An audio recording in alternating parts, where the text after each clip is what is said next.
پاک فوج کی جانب سے خیبر پختونخوا کے مختلف اضلاع میں ورلڈ ہیلتھ ڈے کے حوالے سے خصوصی تقریبات کا اہتمام کیا گیا۔ باجوڑ، مہمت، خیبر اور سوات، دیر اور چترال میں منعقدہ تقریب کا مقصد عوام کو صحت مند زندگی کی اہمیت کے حوالے سے آگاہی فراہم کرنا تھا۔ اس دن کے موقع پر اضلاع میں فری میڈیکل کیمپ لگائے گئے، جن میں عوام کا مفت طبی معائنہ بھی کیا گیا اور ادویات فراہم کی گئی۔ اس موقع پر عوام کو صحت کی اہمیت کے حوالے سے آگاہی بھی فراہم کی گئی۔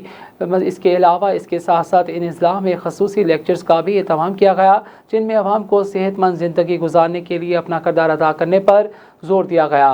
ورلڈ ہیلتھ ڈے کے حوالے سے مختلف اسکولوں میں منعقدہ تقریبات میں طلباء اور طالبات نے تقریر کی۔ طلباء اور طالبات نے بینرز بھی اٹھا رکھے تھے، جن پر صحت مند زندگی گزارنے کے اصولوں کو اپنانے کے بارے میں آگاہی فراہم کی گئی تھی۔ پاک فوج کی جانب سے تقریبات کے انعقاد پر عوام نے خوشی کا اظہار کیا۔